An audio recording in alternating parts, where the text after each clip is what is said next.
तो साहब आज बड़ी घटना ये हुई कि जैसे आप कभी आपने अमेरिकी दूतावास का या कहीं किसी का वीज़ा-वीज़ा लेने गए होंगे, पाकिस्तान तो ख़ैर कोई नहीं जाता है। तो आपने देखा होगा कि वहाँ पे सामने रेलिंग्स वग़ैरह बनी रहती हैं और छाएँ वग़ैरह भी बना देते हैं। तमाम चीज़ें सिक्योरिटी के हिसाब से अपने-अपने दूतावास अपने सामने रखते हैं और लाइन लगाने के लिए रखते हैं। कुछ इंफ्रास्ट्रक्चर बना के रखते हैं टेम्परेरी और ये भी देखें कि सिक्योरिटी भी होती है, उनका इसलिए भी होता है और आज अच्छा यहाँ पे पहली बात जान लें कि एम्बेसी नहीं कहा जाता, इसको हाई कमीशन कहा जाता है। हाई कमीशन क्यों कहा जाता है, मैंने आपको पहले बताया था। कॉमनवेल्थ मैं बार-बार क्यों कहता हूँ कॉमनवेल्थ छोड़ देना चाहिए। कॉमनवेल्थ गुलाम देशों का एक समूह है, जो कभी ना कभी ब्रिटेन के गुलाम रहे, ग्रेट ब्रिटेन के गुलाम रहे। तो जब ब्रिटेन का शासन था, तो इनको वो हाई कमीशन कहता था, दूतावास नहीं कहता था। हम आज तक उसको हाई कमीशन कहते हैं। ब्रिटेन में हमारी एम्बेसी नहीं है, हाई कमीशन है एम्बेसी पर हाई कमीशन कहलाता है। और जितने देशों में कभी ना कभी ब्रिटेन का शासन रहा और जो कि कॉमनवेल्थ के मेंबर हैं, वो एक दूसरे के दूतावास को हाई कमीशन कहते हैं। तो साहब पाकिस्तान का जो हाई कमीशन है हमारे नई दिल्ली में, चाणकपुरी में, उसके सामने आप देखें आज बुलडोजर चलाकर तमाम जितना उन्होंने अपना सिक्योरिटी अरेंजमेंट और रेलिंग फलाना-ढिकाना था, सब गिरा दिया गया है। तो क्यों हुआ मैं बताता हूँ, पहले आप देखिए।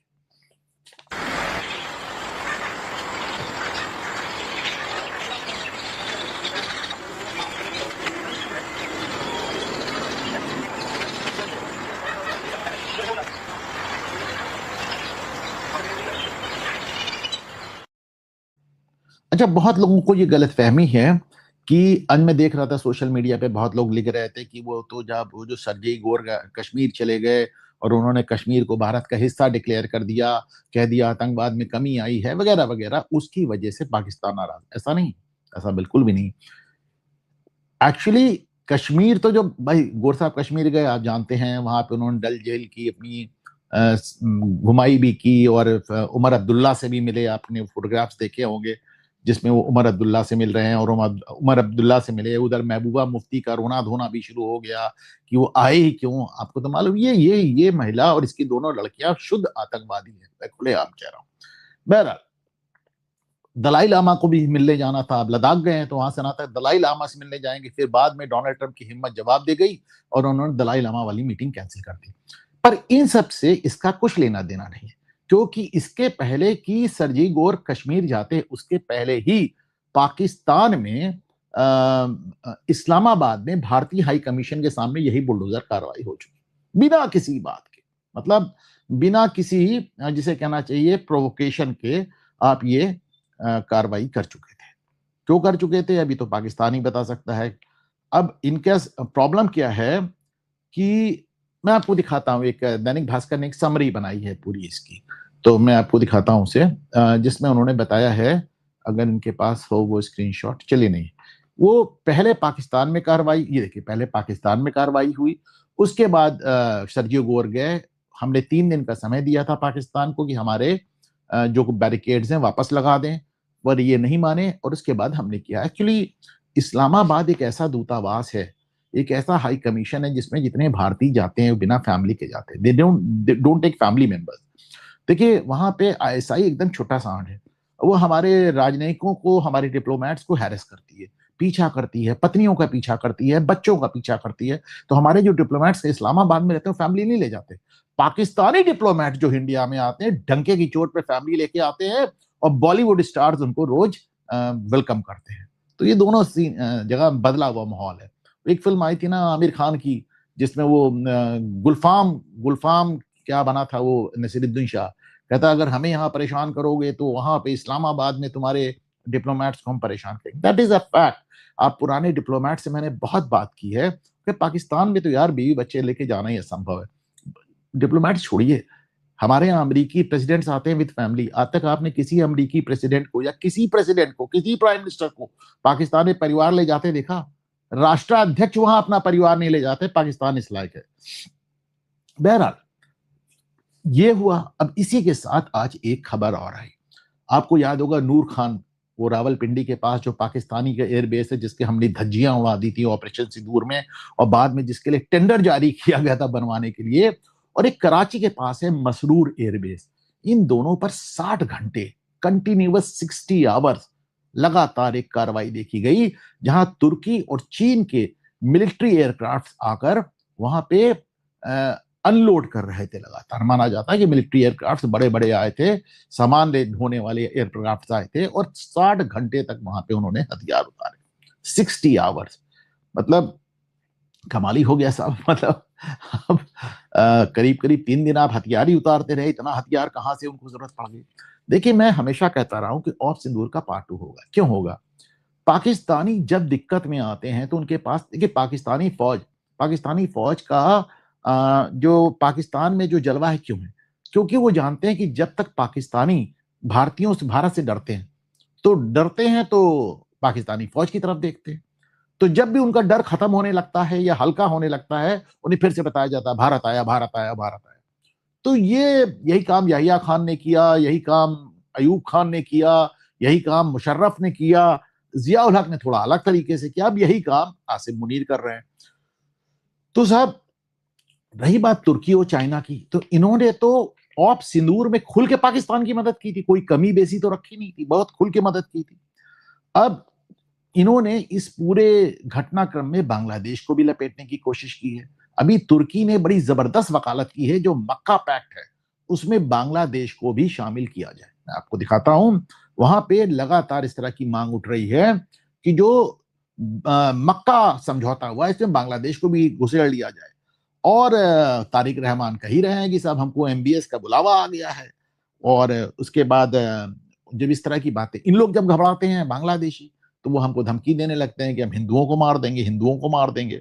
और अभी बीच में खबर आई थी, इसीलिए मैंने इस खबर को बहुत नहीं लिया था, बहुत ढेर सारे यूट्यूबर्स ने इसको बहुत डिस्प्ले किया कि पराग जैन जो हमारे रॉ चीफ हैं वो बांग्लादेश गए हैं और पता नहीं क्या हो जाएगा, वहां जाके क्या वो तहलका मचा देंगे। हकीकत ये है कि पराग जैन ढाका से निकले और उनके निकलते ही पूरी बांग्लादेशी जो इंटेलिजेंस टीम थी पहुंच गई इस्लामाबाद। तो मतलब ये इतने दोगले लोग हैं, इन पे किसी तरह आप भरोसा कर ही नहीं सकते।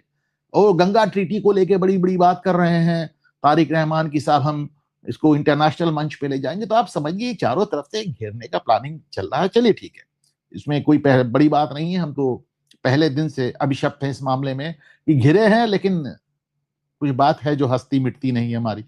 पाकिस्तान में मुनीर का प्रॉब्लम क्या है? सुप्रीम कोर्ट ने कह दिया इमरान खान को अस्पताल लाओ।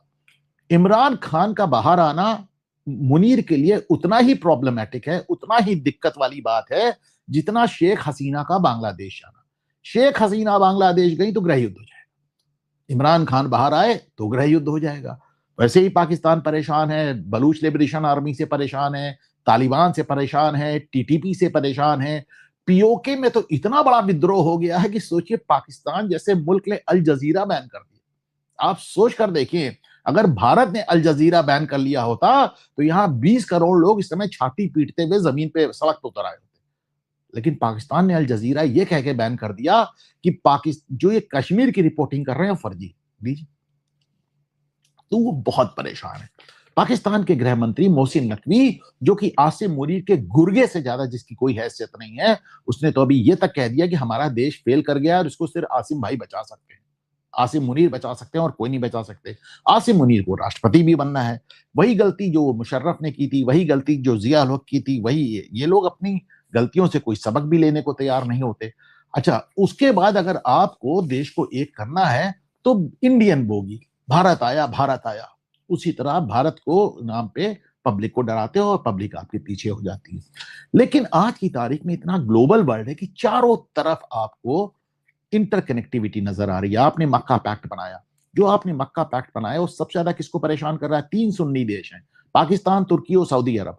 इन सबसे ज्यादा नाराज है ईरान। जब से आपने मक्का पैक्ट बनाया तब से वो हूती से कह के सऊदी अरब के अरामको, जो उनकी सबसे बड़ी रिफाइनरी, उस पर 2 हमले करा चुका है, सऊदी अरब के जहाजों पे 2 हमले करा चुका है और कह रहा है कहां गया तुम्हारा मक्का पैक्ट। पाकिस्तान हथियार ले रहा है, पैसे ले रहा है, पर दे क्या रहा है? कोई सर्विस नहीं दे रहा है। अच्छा, यूएई, एक दूसरा पैक्ट भी आपको नजर आता है। एक पैक्ट आपको नजर आता है पाकिस्तान, तुर्की और सऊदी अरब, और दूसरा पैक्ट आपको नजर आता है भारत, यूएई और इजराइल। अमेरिका चाहे ना चाहे उसको इस पैक्ट को समर्थन देना ही पड़ता है। अब आप देखें, आज यूएई ने, कल बल्कि यूएई ने ईरान की नाकेबंदी कर दी। उन्होंने कहा कि साहब हमारे यहां से अब ईरान में कुछ नहीं जाएगा। देखिए, ईरान के अंदर जितना जो कुछ जाता था सब यूएई के थ्रू जाता था और कोई रास्ता ही नहीं। यूएई ने उसको सैंक्शन कर दिया पूरी तरह। अब ईरान, आप समझिए कि ये उतनी बड़ी गड़बड़ी हुई है कि ईरान बौखला गया है। वो ईरान जो पूरे गल्फ कंट्रीज पे हमला करता था, किसी को सफाई नहीं दी। कल से 2 बार सफाई दे चुका है। कह देखिए हमने नहीं हमला किया, जो 2 मिसाइल आपके यहाँ गिरी थी इधर उधर हमने नहीं मारा था, हमको तो लगता है अमेरिका ने मार दिया, हमको तो लगता है इजराइल ने मार दिया, इस तरह की बातें कर रहा है। यूएई ने जी किया है, क्यों किया है? क्योंकि इधर यूएई ने हरकत की कि ईरान को एकदम भुखमंगा, क्योंकि ईरान आप जा ही नहीं सकते बिना यूएई के, बाकी सब जगह वो ऐसे ही गिरा हुआ है।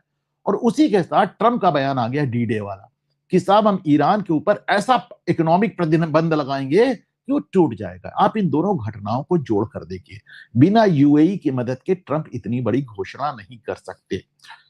फिर ट्रंप नाराज भी है पक्का पैक्ट से। मैं बार बार कहता हूं कि आज मैंने संजय दीक्षित के शो में भी कहा कि डोनाल्ड ट्रंप इस बात को कभी पसंद नहीं करेंगे कि इस दुनिया में कुछ ऐसा हो जिसमें उनका नाम ना हो। कहीं समझौता हो रहा मैंने कराया, कहीं युद्ध हो रहा मैंने कराया, हर चीज मैं वो तो गॉड कॉम्प्लेक्स पाले हुए हैं। तो उनको ही बिल्कुल अच्छा नहीं लग रहा है कि पैक्ट बन गया सऊदी अरब, तुर्की और पाकिस्तान के बीच में बिना मेरी दलाली के। तो अब वो नाराज भी, वो कह रहे हैं हम अपने सैनिक हटा लेंगे वहां से। बधाई उन्होंने जरूर दी, पर वो कह रहे हैं हम गल्फ से अपने सैनिक ही हटा लेंगे। तुम बहुत बड़ा 30 मार खाओ, तुम पाकिस्तानी सैनिक ले आओ।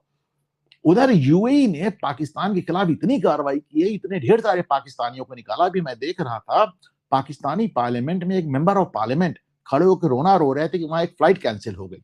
तो एयरपोर्ट पे अनाउंसमेंट हो रहा था कि जो अमेरिकन हैं, जो इंडियंस हैं, वो होटल में चले जाए, जो पाकिस्तानी है वो सड़क पे लेट जाए। मतलब ऐसा नहीं लिखा था कि बोल रहे थे कि सड़क पे लेट जाए, मतलब पाकिस्तानियों को होटल का कमरा तक नहीं मिला। ये हाल, इतना बेइज्जत हो रहे हैं वो सब। तो अब आपको ये 2 पैरेलल पैक्ट्स नजर आ रहे हैं। एक तरफ पाकिस्तान, तुर्की और सऊदी अरब, और इनके पीछे अगर आपको कोई नजर आएगा तो एक हद तक चाइना का भी शैडो नजर आएगा। दूसरी तरफ इंडिया, इजराइल और यूएई और साथ में अमेरिका।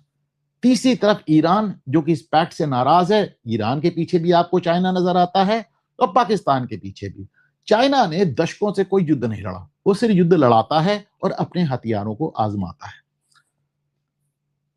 अच्छा, मैं आपको कल परसों में पूरा देख के बताऊंगा जो इसे उन्होंने मक्का पैक्ट बनाया है। इस तरह के 25-30 पैक्ट बने हैं, 25-30 पैक्ट, और सारे पैक्ट एकदम कूड़े के दफ्तर में चले गए, कुछ भी नहीं हुआ। बहरहाल एक चीज और सामने आ रही है कि जो स्ट्रेट ऑफ हॉर्मूज है, वहां से जो जहाज निकल रहे हैं वो ईरान को टैक्स देके चुपचाप निकल रहे हैं। अमेरिका इस बात से भी बौखलाया हुआ है। पता चल रहा है कि वहां से ज्यादातर जहाज ईरान की तरफ से निकल रहे हैं, या अमेरिका की इधर ओमान के पास से कोई निकल ही नहीं रहा है, और लगातार वहां से ईरान उनसे टैक्स भी वसूल रहा है। तो इसके चलते मैं जो पहले से आपसे कह रहा था कि बूट्स ऑन द ग्राउंड, ये अमेरिका द्वारा ईरान का इन्वेजन, ईरान पर हमला होकर रहेगा, होकर रहेगा। उधर ईरान, कुवैत और बहरीन में जो शिया पॉपुलेशन है, सुन्नी शासक है, वहां पे गृह युद्ध भड़काने का प्रयास कर रहा है। तो उधर चाइना कह रहा है कि जापान के पास तो 500 एटम बम बना सकता है यार, उसके पास तो इतना प्लूटोनियम है, वो अलग हाहाकार मचाए हुए है। तो ये चारों तरफ जो आपको नजर आ रहा है, जो साल की शुरुआत में ही कहा था कि साहब ये संवत्सर रौद्र है, और इस बार पूरी दुनिया में वो तहलका होगा कि लोग देखेंगे मंगल सेनापति। चलिए साहब, जो होता है देखा जाता है।